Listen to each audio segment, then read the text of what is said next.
Na aula passada nós falamos sobre como ele começa a colocar em prática naquilo que ele chama de liturgia do shopping, né? É uma aplicação do conceito maior que deve ser aplicado em outras áreas, em outras dinâmicas da vida. Mas ele propõe isso, né? Ele faz uma análise ali de como o shopping tem vários elementos que tem por objetivo, e ele cita shopping, mas porque ainda na época dele não estava tão forte, já era, mas não é tão forte quanto é para nós hoje as mídias digitais, porque senão provavelmente ele teria falado sobre a liturgia das mídias digitais, até no quesito de propaganda, que é o que ele enfatiza bastante na questão do shopping. Tá? Mas em algum momento ou outro ele cita também, né? Mas ele vai mostrar como que existem elementos religiosos e elementos que visam transformar os nossos amores e nos mapear, nos trazer uma visão do que é a boa vida, nos fazendo aderir aos comportamentos da liturgia do shopping, né? E aí, eu não vou voltar sobre isso mais, mas ele, na aula passada, ele falou, eu compro quando eu estou mal, né? Eu estou mal, logo eu compro, mostrando como a cultura do shopping influenciou esse consumismo, né? Esse individualismo da nossa parte. Agora, tudo isso aqui é recapitulação, agora uma parte nova. Só que depois disso, depois de ele falar de como essa liturgia do shopping vai nos influenciando a ser consumistas, vai nos influenciando a lidar com os problemas da vida sob o prisma do consumo, ele mostra que, por outro lado, a gente tem uma natureza, uma cultura que prisa pelo individualismo. Mas ele vai dizer que a liturgia do shopping, por exemplo, não é uma liturgia individualista, contrariando aquilo que seria esperado. Mas geralmente é uma liturgia comunitária. Ele vai falar, eu compro com outras pessoas. Embora seja comum afirmar, né, que o consumismo expressa o individualismo, essa autoabsorção, ele vai dizer que talvez nós estamos ignorando esse aspecto relacional, interativo, comunitário, de como nós fazemos compras. De fato, parece que ir ao shopping é frequentemente um fenômeno social, algo que se faz com outras pessoas. Às vezes, com a finalidade nem de comprar alguma coisa, mas de estar com outras pessoas. Ele reconhece isso. Agora, que tipo de visão das relações humanas está implícito nos rituais de comércio? Essa é a proposta que ele vai fazer. Bom, embora exista um elemento claramente comunitário na maneira como nós participamos das liturgias do shopping, ou das compras, que tipo de visão essas relações humanas, e o que está implícito nisso, né? E aí ele fala que, apesar de ser um local de congregação e até certo tipo de amizade, essas práticas, na verdade, abre aspas, inculcam uma compreensão das interações humanas que promove mais competição do que verdadeiramente a comunhão. Embora possamos estar juntos nesse ambiente, toda a propaganda e tudo aquilo que tem gerado em nós é mais competição do que verdadeiramente comunhão. Elas imprimem em nós hábitos de objetificação em lugar de hábitos relacionados ao amor. Então, pode ser sim uma prática, um hábito comunitário, mas que no final das contas não nos leva à comunhão e sim à competição. E nós, como igreja, não estamos imunes disso. Eu lembro uma das vezes que eu fui chamado a pregar numa igreja pentecostal, e sempre que eu sou chamado, eu aceito, eu gosto de ir, não só por uma questão de poder abençoá-los, etc., mas também de poder notar certas coisas que nós podemos aprender e outras coisas que nós devemos alertá-los. E uma das coisas que pelo menos nessas igrejas que eu fui em ocasiões diferentes pregar, Uma das coisas que me chamou muita atenção, e não que nós, presbiterianos, não estejamos imunes a isso, ok? Sejamos imunes a isso, não estamos. Mas como havia uma tentativa, pelo menos numa ocasião específica, de competição para ver quem profetizava mais. E aí vinha alguém, e aí fazia uma profecia, e aí outra pessoa, o outro pastor, outro ministro, ou outra pessoa qualquer, chegava, mas queria dar um maior, alguma coisa mais complicada, alguma coisa mais sobrenatural, e aí vinha outra pessoa, e aí começava uma competição assim, até de quem fazia outros cair mais, parece que estavam contando, e eu falei, e o culto assim, né? 2 horas, 3 horas, o negócio não acabava porque era uma competição constante. Ou seja, mesmo naquilo que temos por uma liturgia sagrada, uma liturgia que visa a comunhão, que é feita em um ambiente comunitário, ainda assim, o elemento de competição pode estar presente. Ainda assim, entre nós, mesmo numa liturgia reformada, nós podemos ainda estar pautados por uma competição. Podemos nos reunir comunitariamente, mas no final das contas, aquilo não está gerando nenhuma comunhão, muito pelo contrário, uma competição. E ele diz assim, né? Se, por exemplo, pudéssemos observar a nós mesmos, quando o amigo de um amigo chega ao nosso círculo pela primeira vez, talvez pudéssemos nos pegar observando de alto a baixo aquela pessoa, ou nos flagrar fazendo uma rápida avaliação de quão por dentro aquela pessoa está em relação aos acessórios da moda. Por frações de segundo, alguém chega e nós estamos prontos a avaliar a pessoa por completo, de cima a baixo, se ela está seguindo os padrões. Ele diz assim, uma questão pessoal dele. Perdi a conta de quantas vezes presenciei esse círculo de meninas em torno da minha filha e pude perceber a rápida avaliação, de cima a baixo, das outras pessoas, e observei quando uma delas olhava para os sapatos ou bolsa da minha filha, quando pensava que ninguém estava olhando. E o que acabou de acontecer com esses hábitos de crítica e avaliação implícitas? E ele vai propor 2 coisas aqui. Em primeiro lugar, nós sempre avaliamos implicitamente os outros, comparando os outros a nós mesmos. Então, relacionamos isso aos ideais que absorvemos do evangelismo do shopping. E à primeira medida, ou à primeira vista, a gente começa a pensar que isso se aplica principalmente aos adolescentes, né? Onde tem menos um pudor ali ou de zoar, ou de excluir pessoas que não estão no mesmo dress code, né? Na mesma forma de se vestir, por exemplo, que não compartilha visualmente dos ideais da boa vida, porque no final das contas é sobre isso. Mas nós fazemos isso, só que de maneira mais velada.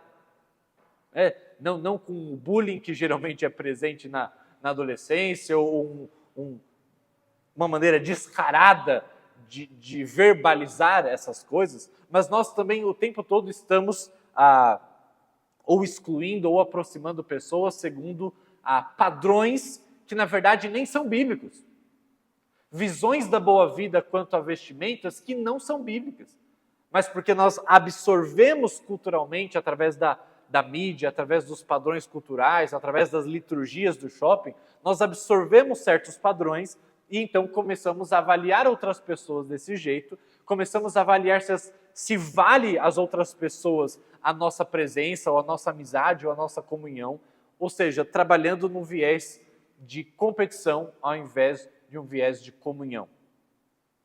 Então, ele diz em primeiro lugar, né, nós avaliamos sempre implicitamente os outros e nós relacionamos isso a esses padrões que nós já absorvemos de maneira subconsciente. Em segundo lugar, nós mantivemos um placar em nossa mente ou nos felicitamos por ter vencido aquela comparação específica. Então a pessoa chegou e eu estou dando exemplo de vestimenta, mas não é só vestimenta, tá? Muitas outras coisas aqui. Mas ou a gente fica feliz por nesse placar de competição nós saímos na frente, ou nós ficamos tristes quando nesse placar nós estamos atrás. Quando outra pessoa se veste melhor, quando a pessoa usa algum equipamento melhor, quando a pessoa está na frente daquilo que nós já absorvemos do que é uma visão da boa vida, e nós, nessa competição, nos encaramos atrás. Então, estamos sempre nos competindo. C.S. Lewis, certa feita, escreveu que, na verdade, a gente nunca quer a felicidade, não, a nossa busca pela felicidade não está em ter as coisas, mas em ter mais do que os outros. Não interessa em quanto dinheiro eu tenho, eu preciso ter mais do que os outros. Eu preciso ser mais do que os outros. É sempre em relação ao outro que me dá essa percepção de que eu vou ser feliz quando eu tiver mais do que alguém, quando eu ser mais do que alguém. Não, se eu tiver 1 milhão na conta, mas todo mundo ao meu redor tiver 10 bilhões, eu vou ser infeliz. Essa é a proposta de C.S. Lewis aqui, né? Aqui não, em outros livros. Então, o autor vai falar que assim, de modo sutil, fomos formando nossos relacionamentos predominantemente com base na competição. Por conta desses ícones que foram pintados para nós nas propagandas, nas mídias, nas liturgias do shopping, das compras que nós participamos. E nesse processo, também objetificamos os outros. E aqui está um ponto dos mais importantes para a gente pensar. Transformamos as pessoas em artefatos para observação e para avaliação. Transformamos as pessoas em coisas a serem analisadas. E ao entrar nesse jogo, nós também nos transformamos em objetos do mesmo tipo, com base no sucesso em sermos objetos dignos de contemplação alheia. Apesar então de o shopping promover esse ambiente ideal de amizades, ou um ambiente que seria para amizades, na verdade ele produz interações humanas que são mais uma forma de competição do que comunhão. E aí ele propõe que temos de desaprender os hábitos de consumismo para começarmos a aprender novamente a sermos amigos e não competidores. Uma próxima análise que ele vai fazer ainda na liturgia do shopping é que o shopping apresenta o consumo como uma forma de redenção. Lembra, a gente já estudou cosmovisão, que a gente tem que analisar tudo com criação, queda e redenção. Ou seja, como as coisas eram para ter sido, criação. O que deu errado, queda. E como as coisas voltarão a serem o que era para ter sido, redenção. Toda cosmovisão tem uma resposta para isso. Toda cosmovisão. E ele vai falar que a cosmovisão de onde surge a liturgia do shopping, por exemplo, vai dizer que fomos criados para possuir, ter coisas. A insatisfação da nossa vida se dá pelo fato de nós não termos aquilo que precisamos, né? Provém de um materialismo aí, né? De uma visão de que tudo que existe é material. E então a redenção se dá com eu adquirir essas coisas que de fato me darão valor, que me darão uma escala maior nessa competição estabelecida. E ele diz que, em um sentido, a compra em si é construída como uma forma de terapia. Não é que você já ouviu, ou talvez falou muitas vezes, em um momento que você estava muito triste, abatido, que você precisava fazer compras. Que era a forma de você lidar com a sua insatisfação, com a sua infelicidade, esquecer um pouco dos problemas da vida. E é justamente isso que ele fala que a liturgia do shopping fornece. Esse esquecimento do mundo ao redor. Nós demos em aulas passadas também a ilustração de comida, né? Também é uma forma de liturgia que a gente se apega. Quando eu estou mal, eu como. É isso que visa satisfazer esse vazio que eu estou sentindo em alguma maneira, né? E então ele diz que a compra é uma forma de terapia, uma atividade que traz cura, uma forma de lidar com as tristezas e frustrações do nosso mundo caído. Ou seja, sempre há uma promessa redentora. O shopping oferece um santuário e, ao mesmo tempo, um alívio que afasta a estagnação da nossa existência rotineira. Portanto, a própria atividade de comprar é idealizada como um meio de redenção. Em outro sentido, ele vai dizer que o objetivo da compra é a aquisição de bens e usufruir de serviços que tentam lidar com o que está errado em nós mesmos. E ele dá alguns exemplos. Por exemplo, abre aspas, né? A nossa figura em formato de pera, o nosso rosto cheio de espinhas, o nosso guarda-roupa apagado e fora de moda, nosso velho carro enferrujado e assim por diante. Ele está dizendo, nós precisamos adquirir esses bens e usufruir de serviços para tentar lidar com o que está errado conosco. E ao invés de como a visão bíblica trabalha, que o que está errado conosco está interno, está em nosso coração, está porque nós amamos outras coisas mais do que a Deus, a liturgia do shopping diz que o que está errado conosco é porque aquilo que temos está ultrapassado. É que a nossa imagem não corresponde ao padrão de beleza que foi estabelecido. Portanto, comprar é buscar e encontrar. Chegamos em um senso de necessidade e o shopping promete lidar com isso. As narrativas da abordagem do shopping, as autênticas apresentações de propagandas de pessoas felizes com os seus carros, com as suas roupas, com os seus últimos dispositivos, na verdade fazem com que nós desejemos uma visão de reino, uma visão do que é a boa vida. E nós aprendemos a amar essa visão e nós começamos a agir de maneira condizente com essa visão. Agora ele fala, contudo, logicamente, aqui está o segredinho sujo sobre o qual nós recebemos indícios, mas somos incentivados a rapidamente esquecer. Eu achei isso aqui muito interessante. Ele diz assim, abre aspas, quando o passeio de compras chega ao fim e todas as bolsas já estão em casa, como os despojos de nossa aventura, descobrimos que estamos de volta ao mesmo velho mundo real de onde havíamos saído.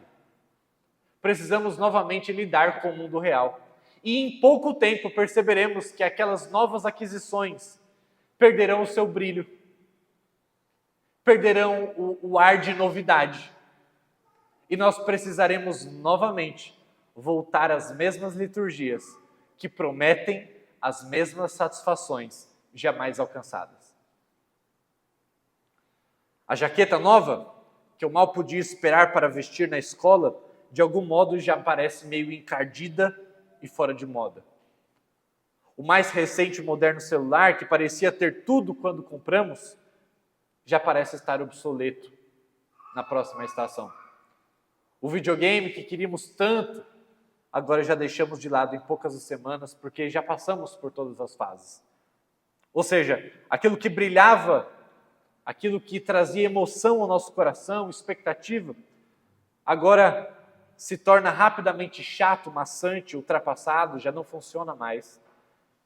Cultivando em nós ainda mais esse senso consumista, de que eu adquiro alguma coisa me prometendo felicidade, em pouco tempo isso já não me gera aquilo que eu esperava, então eu troco, então eu compro outro, então eu jogo fora, então eu descarto. E a gente acha que isso não tem nos afetado para outras áreas, mas tem.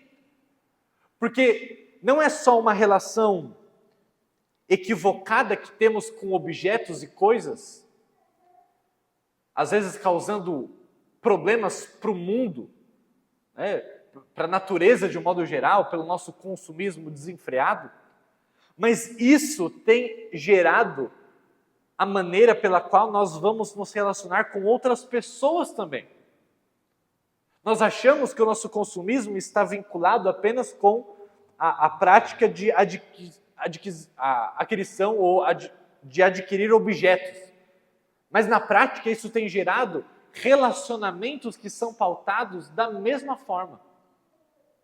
Eu comecei uma amizade com você porque esse networking, né, que a gente chama, ele estaria me trazendo algum benefício. Mas em algum momento eu percebo que esse benefício talvez tenha se apagado, diminuído. Talvez eu esteja gerando mais benefício ou valor para você do que você para mim. Você já não é mais interessante para mim. Não há mais um custo-benefício. Perceba que um linguajar que era feito para avaliação de compras, hoje em dia é usado para relacionamentos. Não, são poucas as vezes que a gente ouve pessoas falando de relacionamentos com custo-benefício. Uma visão consumista. E aqui, talvez o nosso maior exemplo seja a nossa própria visão de casamento, de relacionamentos amorosos, em que nós começamos um relacionamento, parece que de maneira muito bonita, parece que de maneira muito adequada, né? A gente vai em casamentos e a gente vê grandes declarações de amor. Nossa, que lindo! Eu vou tentar te influenciar, tá bom? De uma coisa que geralmente eu sou mal escutado e mal visto por falar sobre isso.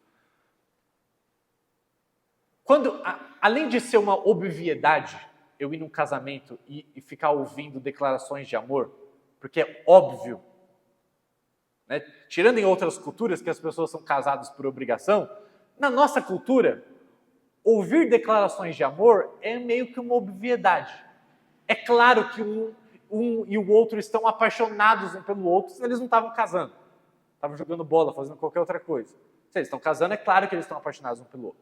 Mas qual que é o meu ponto? Não é só essa primeira parte, né? Porque isso poderia ser só uma chatice minha de não querer ficar escutando coisas óbvias. Mas o ponto é, por conta dessa maneira consumista pela qual nós aprendemos a enxergar todas as coisas e relações, no final das contas, o que eu estou dizendo quando o meu casamento apenas simboliza as minhas declarações de quanto a outra pessoa é importante para mim, o quanto eu estou apaixonado pela outra pessoa, eu estou dizendo em outras palavras, você me serve muito bem.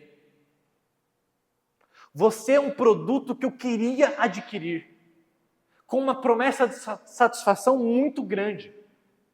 E por mais que isso pareça honrar a outra pessoa, porque ela vai se achar, nossa, eu realmente tenho valor, porque essa pessoa, finalmente alguém reconheceu todo o valor que eu possuo, e parece trazer um sentido de propósito, de existência, porque alguém me valoriza tanto desse jeito. E embora isso pareça bonito à primeira vista, em pouco tempo, esse monstro começa a mostrar as suas garras. Porque talvez, na noite seguinte, ao acordar juntos e você perceber a outra pessoa sem maquiagem, descabelada e etc., você começar a perceber hábitos pouco saudáveis ou belos, ou até higiênicos da outra pessoa no dia a dia. Quando você começar a perceber que tudo aquilo que tinha sido vendido na propaganda não é exatamente o que você está recebendo. Quando eu lembro de uma história, eu imagino que seja fictícia, né? Mas um cara tinha um sonho muito grande de casar com uma pessoa que cantava muito bem. E aí uma vez, acho que na igreja, eu ouvi uma moça fazendo um solo, ela cantava lindamente. E ele falou assim, eu quero casar com essa mulher. E ele vai lá, ele começa o relacionamento com ela, elogia sempre a voz dela, e para ela a voz é uma coisa muito importante. E aí ele vai lá e eles se casam. E aí, na noite seguinte, a hora que ele vê ela sem maquiagem, com o cabelo desarrumado e sem todos aqueles apetrechos do casamento, ele fica tão desesperado que ele diz, amor, canta para mim, por favor. Lembra por que eu casei com você. Embora pareça cômica, e seja cômica essa história, no final das contas, ela reflete esse exato consumismo com o qual nós entramos nos relacionamentos. O produto me prometia certas coisas, mas com o tempo eu percebo que ele não está entregando o que prometeu. E que talvez até os meus desejos mudaram. Talvez antes eu gostava disso, mas hoje eu já gosto mais daquilo. Talvez eu casei gostando de uma pessoa introvertida. Agora eu quero uma pessoa extrovertida, não gosto mais dessa. Mas talvez o contrário. Não só a outra pessoa muda, mas eu mudo na maneira como eu enxergo aquilo que é bom, ou aquilo que eu gosto. Ou seja, se estamos em plena e constante mudança, como que casamentos podem durar sob essa perspectiva? Porque se eu fui influenciado por uma visão consumista de que eu compro para o meu uso e eu troco depois, quando o menor sinal de que aquilo já não está entregando tudo aquilo que no começo entregava, eu troco, e quando eu começo a avaliar pessoas desse mesmo jeito, que futuro há para o casamento? E as pessoas dizem, olha, tal pessoa já não me faz mais feliz. Pastor, eu já não amo mais a minha esposa. Pastor, eu já não tenho mais nenhum sentimento pelo meu marido. O que a pessoa está dizendo quando ela fala isso? Você, pastor, propaganda enganosa. Eu caí, era golpe. Havia uma promessa de satisfação pessoal, ou seja, já começa tudo errado. A gente compra um objeto, sim, porque ele tende, ou há uma promessa de que ele vai satisfazer alguma necessidade sentida nossa. Mas os relacionamentos, eles não foram criados para autoabsorção, para o outro me servir, mas sim para serviço ao outro.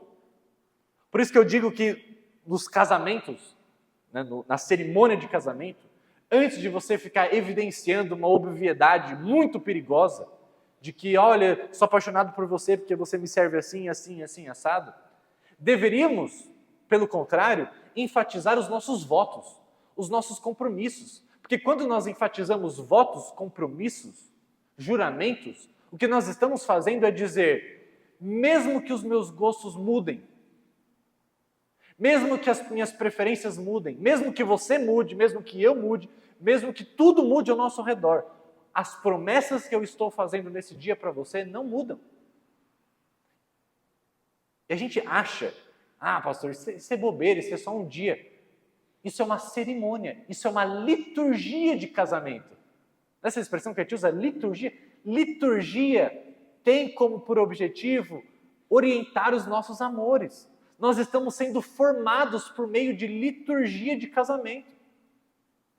A maneira como nós endeusamos a noiva, tudo isso é uma liturgia que está comunicando algo em nosso coração, sem que ao menos nós percebamos isso, e isso vai trazer contas futuramente. A gente pode achar que, pastor, é uma liturgia inofensiva. Nunca é. Sempre aquilo que fazemos está fazendo algo em nós. E principalmente nessa área de relacionamento, o quanto eu tenho percebido as consequências desastrosas na maneira como a gente lida com o casamento. Como as pessoas têm lidado, principalmente no gabinete pastoral, como a gente tem avaliado o casamento, se vale a pena ou não casar, por exemplo, com base numa relação consumista, que a gente achava que estava restrita ao consumo de produtos, mas que sem a gente perceber, essa visão da boa vida tem feito a gente colocar pessoas na mesma categoria. Então, ele diz assim, né? Daí a ironia de que o consumismo, que muitas vezes censuramos como materialismo, fica, na verdade, bastante satisfeito em reduzir as pessoas e as coisas a nada. O que possibilita essa aquisição consumista em série é exatamente essa forma de tratar as coisas e as pessoas como descartáveis. Essa pessoa já não me serve mais. Essa coisa já não me serve mais, então eu descarto.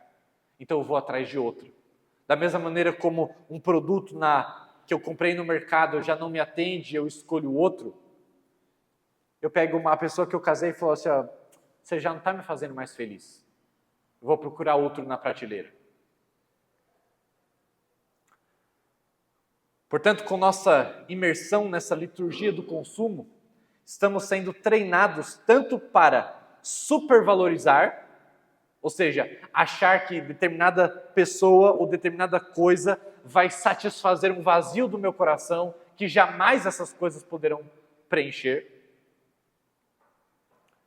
Então nós somos treinados a supervalorizar coisas, mas ao mesmo tempo, somos treinados a desvalorizar coisas. Estamos sendo treinados para, em alguma medida, conferir significado e importância como objetos de amor e desejo nos quais depositamos expectativas e esperanças desproporcionais, mas ao mesmo tempo as tratamos como facilmente descartáveis. É um misto de supervalorização equivocada com um fácil descarte, uma desvalorização muito rápida. Então é isso que o consumismo tem gerado em nós, sem que nós percebamos isso de maneira consciente. Mas subconscientemente nós estamos sendo afetados por isso. E aí ele propõe então que nós façamos aquilo que ele chamou de uma auditoria litúrgica da nossa vida. Ele deu esse exemplo, né, de como a liturgia do shopping nos afeta. E ele fala, agora pegue esse mesmo exemplo e aplique isso em outras liturgias, em outros hábitos, em outros ritmos de vida. Avalie, como nós fizemos agora, por exemplo, com a cerimônia de casamento, que daria para fazer muito mais sobre elementos que estão presentes na liturgia de casamento e como eles têm servido para nos formar ou deformar. Ele está dizendo, faça isso em outras esferas da sua vida. Os dogmas de um evangelho de consumo são mais facilmente absorvidos do que ensinados, ele diz. Seus ideais são comunicados nas práticas e não pregados por meio de mensagens. Ninguém te deu uma aula para te incentivar ou te mostrar como ser consumista. Isso, na verdade, acontece debaixo dos panos. Isso acontece de maneira oculta. Isso acontece de maneira mais absorvida do que ensinada teoricamente ou verbalmente. E outras liturgias também funcionam da mesma forma. A lista dessas liturgias seculares, ele vai dizer que depende muito do contexto, da época, vai variar muito, não apenas de país para país, mas até de geração para geração. Liturgias são diferentes, tem outras visões de reino, mas nós precisamos sempre estar prontos a avaliar essas coisas, não de maneira neutra, não de maneira que, isso não tem problema, não tem feito nada em mim, mas sempre da perspectiva de que todas as coisas que fazemos também fazem algo em nós. E nós precisamos avaliar o que é que tem sido feito em mim, de maneira subconsciente, como isso tem remodelado meus amores, como isso tem feito a imaginar uma visão do que é a boa vida. Se eu pudesse pintar o retrato do que seria uma vida ideal, o que estaria nesse retrato? E como as liturgias e ritmos que eu faço parte hoje têm me influenciado a pintar o retrato desse ou daquele jeito. Reconhecer isso é compreender algo sobre a mecânica da tentação. Nem todos os pecados são decisões, e aqui eu achei muito importante falar sobre isso. Nem todos os pecados são decisões. A tentação não é uma realidade intelectual apenas, na qual alguma ideia nos é apresentada, e então nós passamos a ponderar sobre ela, escolhendo conscientemente praticá-la ou não. A gente acha que tentação, a gente geralmente tende a definir tentação muito desse aspecto cognitivo, muito desse aspecto da racionalidade, do pensamento. Mas ele diz que assim que nos damos conta de que não somos apenas coisas pensantes, mas criaturas de hábitos, percebemos que as tentações não se resumem a ideias ruins ou decisões erradas. As tentações são frequentemente um fator de deformação de hábitos equivocadamente ordenados. Ou seja, tentação tem muito mais a ver com aquilo que eu faço de maneira subconsciente, porque é a maior parte do meu dia, e que muitas vezes eu não paro para pensar sobre. Em outras palavras, os nossos pecados não são apenas decisões ruins ou atos errados isolados, mas um reflexo dos nossos vícios, que por sua vez demonstram os nossos amores. Perceba como pensar em pecado desse jeito traz uma convicção muito maior de pecado. Alguém que pensa em pecado desse jeito jamais pode dizer assim, olha, hoje eu não tenho nada para confessar. Hoje a minha vida tá tranquila, não tenho assim, nenhuma luta espiritual, tá tudo bem, acho que Deus está feliz comigo. Essa é uma visão muito rasa de pecado. Na verdade, pessoas que dizem isso, embora pareça à primeira vista pessoas maduras, é sempre um sinal de imaturidade, porque quanto mais madura a pessoa é na caminhada com Cristo, mais ela enxerga pecado dessa forma. Menos racional e mais como um todo, inclusive com as nossas motivações, inclusive com coisas com hábitos que nós costumamos não vincular com os nossos amores. Então eu posso pegar um hábito meu muito repetido, ou com muita intensidade, que não é necessariamente um pecado, o hábito em si, mas que reflete amores do meu coração, que reflete desejos desordenados do meu coração. Então eu posso estar fazendo uma coisa que nem pecado é exteriormente, mas eu posso considerar o meu envolvimento com aquela prática um pecado por se tornar um hábito que revela os amores do meu coração, ou seja, para que visão da boa vida o meu coração está direcionado.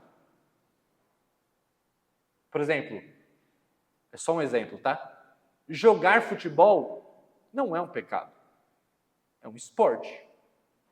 Mas jogar ou assistir futebol pode ser, esse hábito pode demonstrar um vício do meu coração, pode demonstrar que o meu coração está orientado por uma visão da boa vida, que no quadro da imaginação do que é essa visão está um centro, uma bola de futebol. Nesse caso, esse hábito, embora não seja um pecado na essência, ele é um pecado para mim, porque ele reflete os meus amores. Os meus amores estão vinculados àquilo. E futebol aqui é só um exemplo. Tá? E portanto, se as tentações dizem mais respeito e são reflexos aos nossos vícios, superar requer ainda mais do que conhecimento. Superar as tentações requer muito mais do que alimentar a minha mente apenas, mas requer mudança de hábitos e uma reformulação dos nossos amores. Porque talvez a maior parte das tentações que nós cedemos sem ter a mínima chance de ponderar a respeito. Eu lembro quando eu lutava na minha adolescência com pornografia, por exemplo, e eu ficava criando uma série de estratégias teóricas de como eu abordaria a tentação quando ela chegasse. Pensava, eu tenho que pensar nisso, eu tenho que falar isso, eu tenho que cantar isso, eu tenho que fazer tal coisa, porque eu estaria refletindo sobre aquilo, e então, refletindo sobre aquelas verdades, eu jamais cairia. E embora a reflexão tenha o seu papel e tenha o seu lugar no enfrentamento da tentação, porque a tentação é sempre uma mentira. E é necessário que nós peguemos a verdade e meditemos sobre ela. Então tem o seu lugar. Mas, na maior parte do tempo, eu lembrava após já ter caído, lembrar, eu deveria ter feito isso. Eu deveria ter feito aquilo que eu planejei. Mas o problema os meus amores não tinham sido mudados. E eu estava tentando combater algo, até os meus hábitos, os meus vícios, né? Os meus maus hábitos, estavam vinculados com aquilo. E eu ia achar que eu ia mudar aquilo apenas mudando o pensamento. E não é assim que nós enfrentamos a tentação. De maneira nenhuma é assim. Nós precisamos mudar uma série de coisas, para que aquele hábito seja desenraizado. Tem alguns livros que mudaram a minha vida. Um deles foi esse, que a gente está estudando aqui. E na mesma época, de maneira muito interessante, eu estava lendo um outro livro de um não cristão, também um dos melhores livros que eu já li na vida, chamado Hábitos Atômicos, do James Clear. E aí, os dois livros são de hábitos, né? Só que um da perspectiva cristã e o outro não. Mas esse, da perspectiva de um não cristão, com insights muito abençoadores, muito ricos, muito aplicáveis, de várias coisas que, enquanto ele falava ali, eu conseguia ir anotando nas bordas da página versículos bíblicos. Parecia que ele estava tirando da Bíblia. Eu lembrava de Paulo escrevendo, eu lembrava de Pedro falando alguma coisa. Eu falei, cara, parece que esse cara leu a Bíblia antes de escrever esse livro. E o mapeamento que ele fez na formação de qualquer hábito é muito interessante. Ele mostra que todo hábito ele tem um estímulo, né? Tem aquilo que a gente chama de gatilho, né? É um estímulo que me leva a uma resposta, que é o comportamento em si. Não, desculpa, pulei uma parte. O estímulo que desperta um desejo, que por sua vez me leva a uma resposta, que é o comportamento em si, e que me oferece essa resposta, me oferece uma recompensa. E que essa recompensa, por mostrar que é prazeroso, que vale a pena aquela resposta na satisfação daquele desejo que foi despertado por aquele gatilho, aquela recompensa, que é o estágio final, me volta a reforçar o estímulo.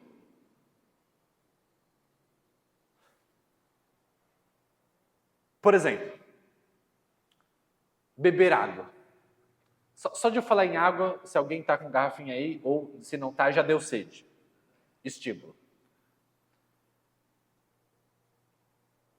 Mas talvez você tenha esse estímulo porque o seu desejo natural de beber água e a sua resposta que nós temos em nossa cultura, água limpa, fresquinha, é muito prazeroso, né? E aí me gera um sentimento de prazer, de recompensa tão grande, que isso reforça o estímulo de beber água.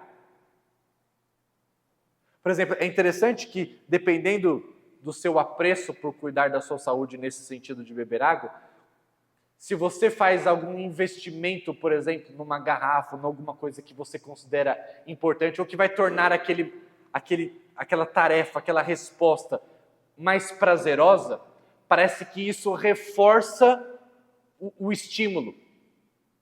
Né? A recompensa reforça o estímulo. E aí, uma vez reforçando o estímulo, você parece estar cada vez mais preso naquele... Por isso que é um hábito. O hábito é isso, de a gente não pensar, quando a gente vê, a gente está fazendo, justamente porque sempre o final do processo da formação de hábitos, que é a recompensa, ele reforça aquele estímulo primeiro. Que talvez para uma outra pessoa não seja nem um estímulo e não seja nem um gatilho, porque aquilo não foi reforçado. Meu ponto é, isso que parece uma análise fora dos padrões bíblicos, é muito importante e tem sido usado por mim, não só na minha própria vida, mas no aconselhamento.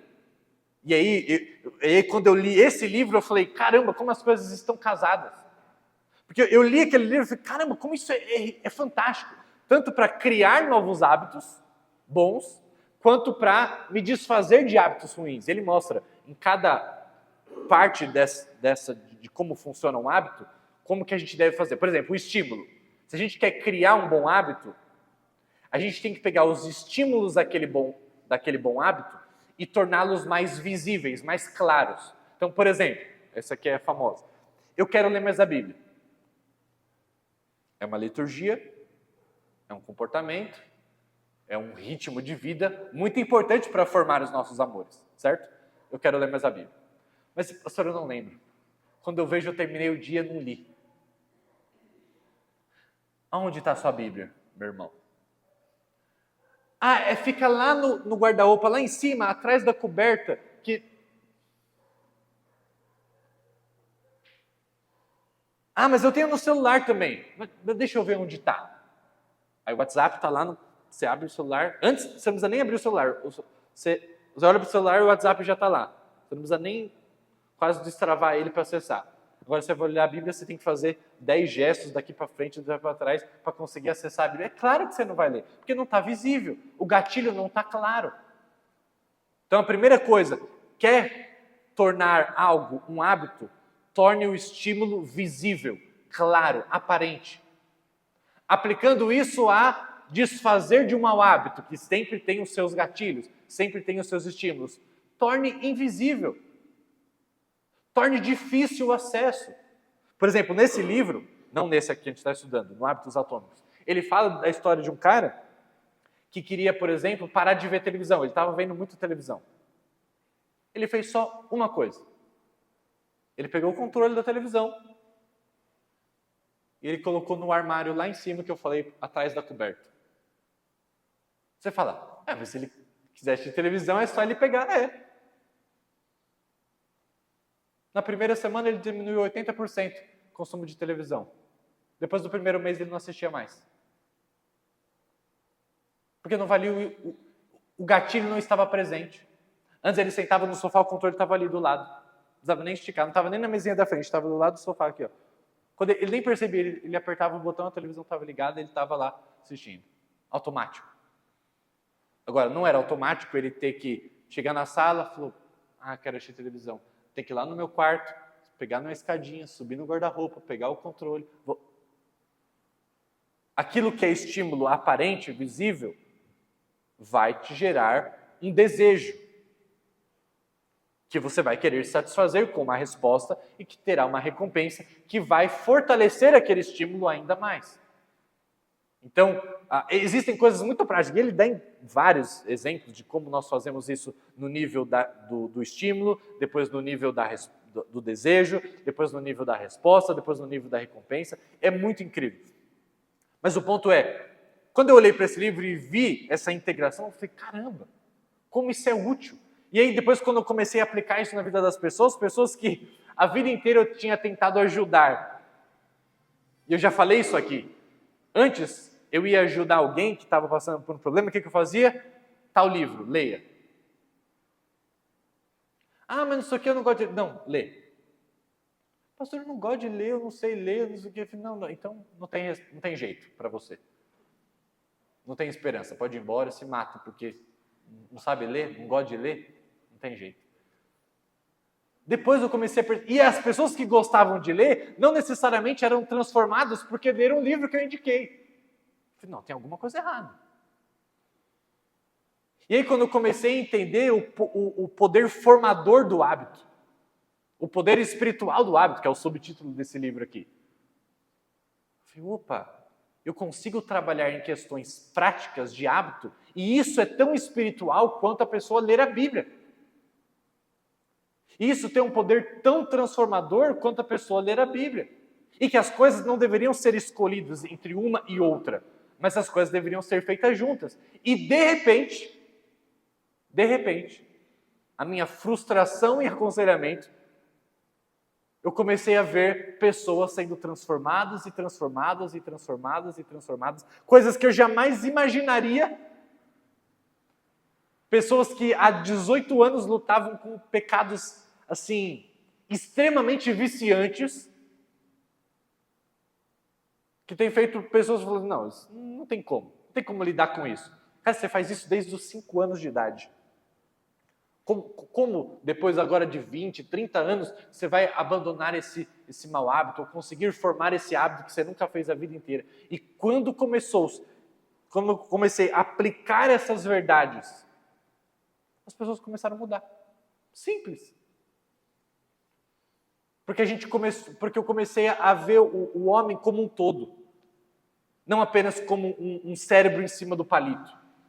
Como uma coisa pensante e ambulante por aí. Um cérebro ambulante. Quando eu comecei a perceber que o ser humano ele é um ser integral,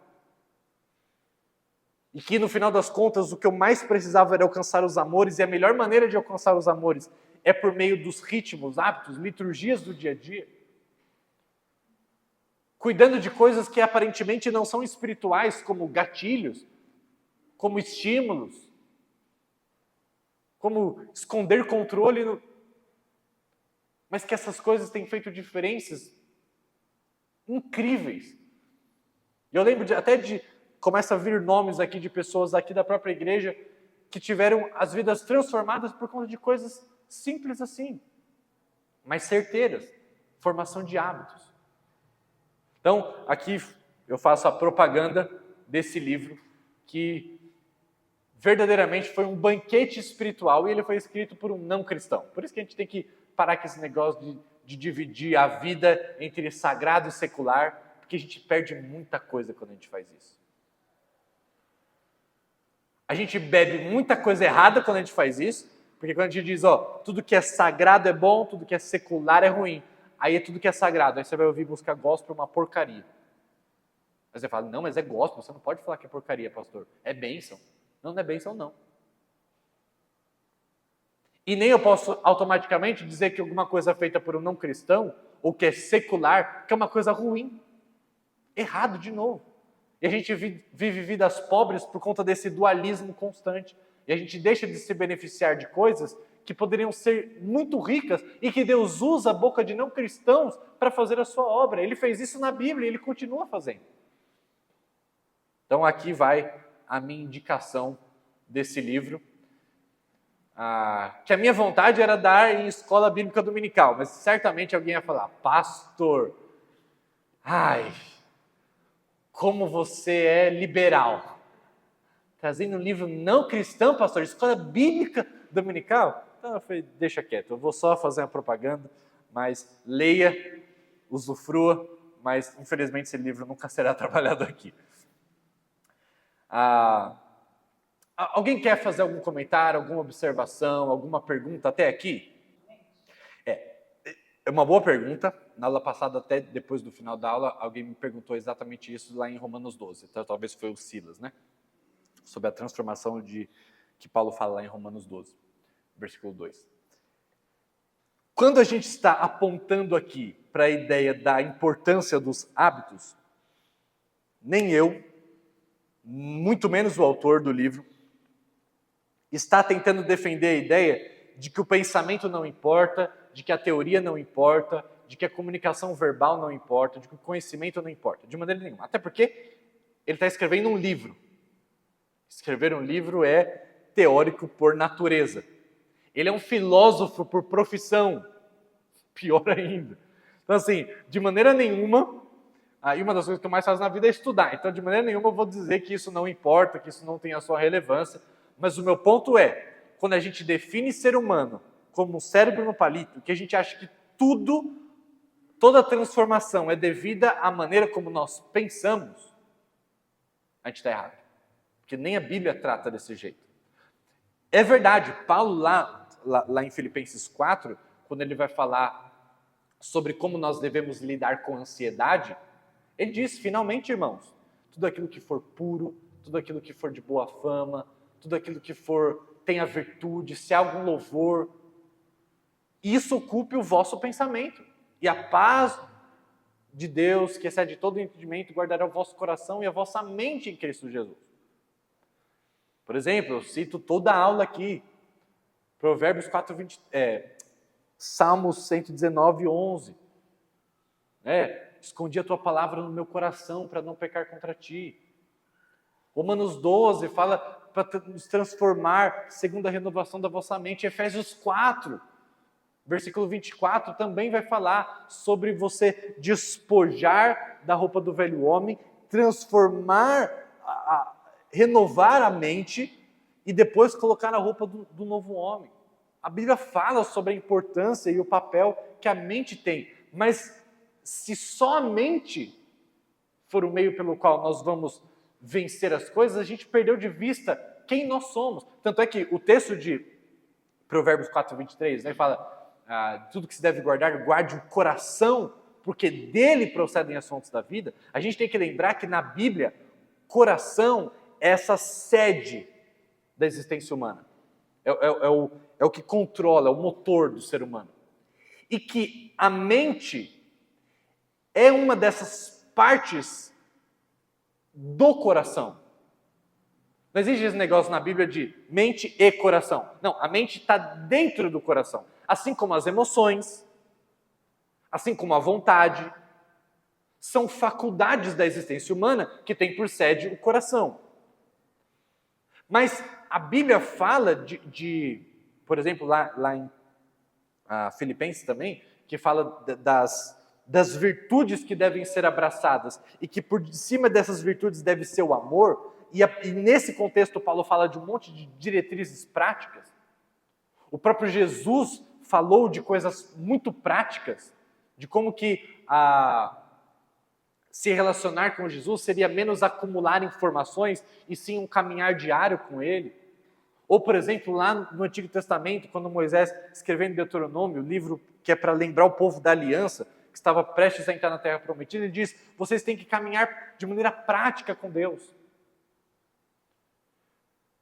Ou seja, esse versículo é uma verdade, como todos os outros que falam da importância de a gente pensar naquilo que é justo, verdadeiro, amável, que tem virtude, tem boa fama. Tudo isso é verdadeiro. E o que eu estou convidando vocês a fazer agora é justamente a refletir, é pensar, é trazer à tona. Mas enquanto estivermos só fazendo isso, não estaremos num processo de santificação adequado. Podemos ser muito bem religiosos, como na época de Jesus, que tinham de cor todo o Antigo Testamento. E Jesus falou hipócritas, sepulcros caiados. E também estaremos falhando no discipulado, na transformação de outras pessoas, achando que a mera transmissão de conteúdo vai transformar alguém. E por isso que a gente, costumeiramente, a gente percebe um grande hiato, uma grande lacuna entre aquilo que nós sabemos e aquilo que nós praticamos. A gente fala, mas pastor, eu sei disso, sei daquilo outro, mas na prática eu não sinto isso, eu não faço aquilo. Eu lembro até hoje de um livro do Keller que ele conta de uma menina que chegou no gabinete pastoral para ele e falou assim, pastor, eu estou depressivo, estou desmotivado, estou isso, aquilo. E aí ele falou sobre as grandes riquezas que ela tinha no Evangelho. Falou do amor de Cristo por ela, falou da ressurreição, falou da expectativa da nova vida, falou de grandes bênçãos, do Espírito dentro dela e as coisas que Deus faz e que Ele promete fazer. E tudo aquilo, e ele falou, e ele estava encantado em relembrar aquelas verdades. E ela olhou para ele e falou assim, sabe, eu sei de tudo isso. Mas o que importa, esse Deus, desse jeito, me amar, desse tanto, sendo que na escola, nenhum menino olha para mim. Eu não sou desejada por nenhum garoto. Ou seja, ela tinha todas essas verdades na cabeça. Ela sabia essas coisas. Mas as liturgias que ela estava inserida faziam a amar uma visão da boa vida diferente da visão bíblica. Porque ninguém a ajudou a amar a visão da boa vida, a visão de reino bíblica. Ela sabe sobre o reino de Deus, ela sabe sobre o que deveria fazer, ela sabe sobre quem Deus é e o que Ele fez. Mas ela não foi levada a amar isso. Mas as liturgias da escola fizeram ela amar a visão de que quando eu for notada pelos garotos, aí eu vou ser feliz. Ele poderia continuar falando um monte de coisas por horas e horas a fio para ela. Isso ia fazer pouca diferença, porque as liturgias em que ela estava inserida falavam muito mais alto do que as verdades que ela concebia intelectualmente. E assim é verdade na nossa vida. A gente sabe muito mais de oração, por exemplo, do que de fato a gente pratica. Eu vou além. A gente sabe muito mais sobre evangelização. A gente sabe o que a gente deveria fazer. A gente sabe como deveria fazer. A gente sabe. Mas o quanto a gente pratica isso? No começo do meu ministério, eu achava que para a mudança acontecer na igreja, acho que eu já comentei aqui, eu tinha que fazer uma pregação. Então eu via a igreja não evangeliza. Eu tenho um jeito. Pode esperar. Domingo agora eu vou pregar sobre isso. O problema é resolvido. A igreja está ansiosa. Não, peraí. Domingo que vem, você vai ver. Ó. Acabou a ansiedade na igreja. Vou ensinar. E as pessoas acham isso. As pessoas de vez em quando chegam para mim, pastor, olha, a igreja está assim, assim, assado. Você tem que fazer um sermão sobre isso, pastor. Porque, sim, vai resolver. Ô, querida, assim, eu acho a pregação muito importante. Tá? Não estou desprezando a pregação. Mas Judas ouviu 3 anos Jesus pregando todo dia. Pedro também negou Jesus. Pedro, inclusive, foi um dos que mais andou perto de Jesus. E um dos que mais foi repreendido por Jesus. Então, assim, nem a pregação de Jesus, do apóstolo Paulo. É claro que Deus escolheu usar a pregação como um meio de graça. Mas não só a pregação. Deus escolheu o culto. Deus escolheu a comunidade. Deus escolheu a prestação de contas. Exortai-vos mutuamente no tempo que se chama hoje. Deus escolheu uma série de coisas que nós negligenciamos quando supervalorizamos o pensamento em detrimento de todas as outras coisas. Então, o pensamento é uma das formas. Mas quando nós isolamos o pensamento, nós falhamos gravemente. Entendeu? Assim como o irracionalismo. Né? O irracionalismo também é ferido de maneira grave. Porque tem muita gente hoje em dia assim. Né? Que cita a Bíblia, a letra mata e o espírito vivifica, por isso a gente não pode estudar a Bíblia. Sofrem graves consequências. Então, todo exagero é uma deturpação da verdade. Seja para um lado, seja para o outro. Então, o meu ponto é, eu não preciso ficar enfatizando a importância do conhecimento e da verdade, porque eu já estou fazendo isso enquanto meramente eu falo. Enquanto meramente a gente lê esse livro. A gente já entende que isso é importante, senão a gente não estaria fazendo nada disso aqui. Mas o meu ponto é, eu vou usar o pensamento para te fazer valorizar aquilo que tem sido subvalorizado na nossa época, no nosso contexto. A proposta que o autor vai fazer, então, é simplesmente a gente tornar consciente as liturgias cotidianas da nossa vida. Então, uma vez que você comece a ler os seus ritmos diários por meio de lentes litúrgicas, estará em posição de realizar esse tipo de auditoria litúrgica da sua vida, que é o que ele está propondo. Então, ele está propondo que a gente comece a ler primeiro.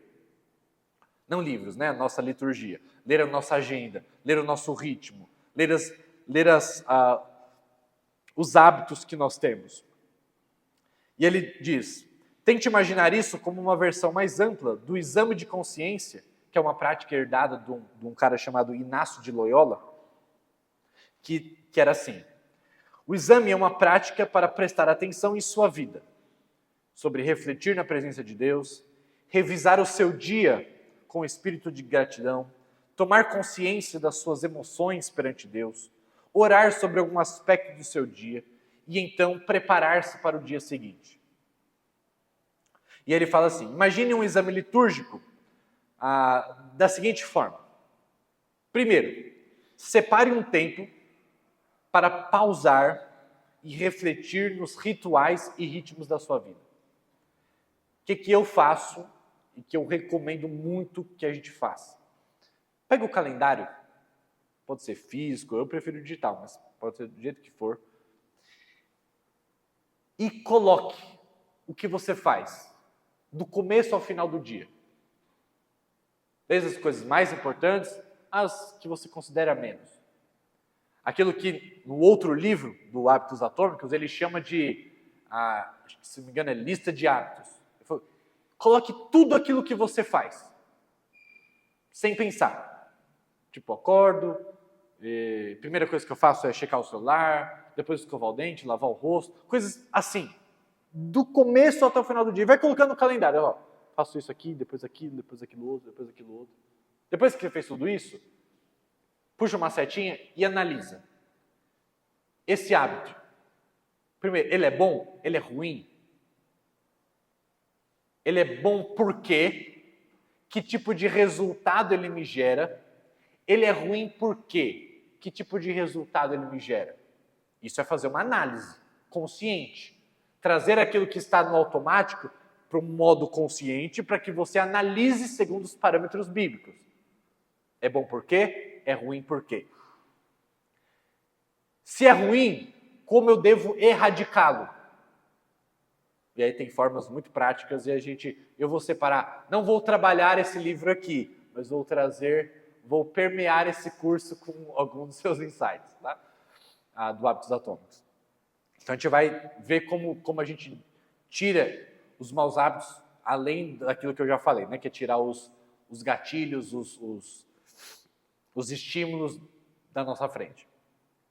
Aí depois, para a tarefa aqui, então avalie os ritmos, as liturgias, e diga o que isso pode, pense nas maneiras como isso pode estar influenciando os seus hábitos e os seus amores. A visão da boa vida. Depois, verifique suas rotinas não apenas diárias, mas semanais, mensais e anuais. Então, eventos, dias especiais, comemorativos, o que eles têm gerado? Quais são os amores, quais são as orientações por detrás desses eventos, dessas festividades? Avalie. E avalie com muita transparência. Porque às vezes você pode avaliar certa coisa que você gosta de fazer, mas você percebe que não tem te levado, não tem sido nutrido uma visão da boa vida e não tem te levado a amar mais a Deus através daquilo. Muito pelo contrário, amar uma visão rival da boa vida. E aí você deverá ser muito claro nessa avaliação e corajoso ao ponto de tirar essas coisas que não estão promovendo uma ajuda nesse sentido. Então, quais coisas você faz, em uma medida é o que ele está perguntando, e o que essas coisas fazem em você?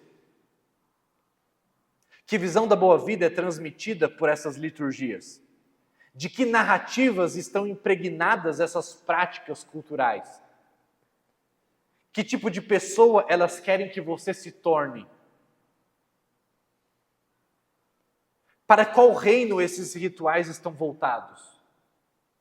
O que essa instituição cultural quer que você ame? O que essa liturgia, o que essa prática, o que esse hábito quer que você ame no final das contas? Então, é um convite a fazermos esse exame cuidadoso da nossa própria vida, dos nossos próprios hábitos, das nossas próprias rotinas. Portanto, ele diz, despertar para o poder formador das liturgias seculares pode nos abrir para apreciar a importância de liturgias cristãs que temos resistido. Então ele está dizendo, as liturgias seculares têm um poder muito grande de deformar os nossos amores. Mas Deus também nos deu liturgias. E como a gente vive uma época que valoriza sem saber que está valorizando essas liturgias seculares e subvaloriza as liturgias cristãs que Deus nos deu, ele está tentando mostrar o quanto nós devemos valorizar aquilo que tem sido desprezado ou negligenciado por nós na formação dos nossos amores. Lentes litúrgicas podem nos proporcionar uma nova forma de enxergar o culto cristão histórico como um presente de Deus na formação dos nossos amores.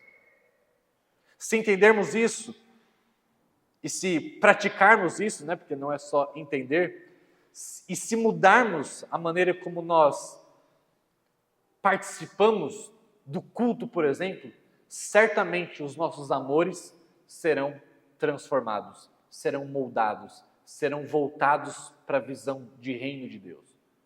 Porque o culto, outros elementos a gente vai trabalhar, mas aqui ele vai falar no próximo capítulo sobre como o culto ele é uma das ferramentas mais poderosas que Deus nos deu, comunitária, que envolve certo elemento intelectual, sim, mas que é um hábito, que é uma liturgia, que molda os nossos amores de maneira que nós nem temos consciência, que nós nem nos damos conta. E é sobre isso que nós vamos falar na próxima aula. No capítulo 3, se você está com o livro, que está acompanhando, nós entraremos no capítulo 3, o Espírito o encontra aonde você estiver. Então vamos orar, irmãos. Senhor Deus, obrigado, Pai, porque a Tua Palavra é um livro que não é simplista e que define o ser humano de uma maneira muito mais complexa, condizente do que de fato nós somos. Obrigado porque não somos apenas aquilo que nós pensamos, mas obrigado porque a Tua Palavra nos mostra que antes somos aquilo que nós amamos, que o amor é o que nos move. Portanto, pedimos, Deus, que o Senhor nos ensine a amá-lo sobre todas as coisas.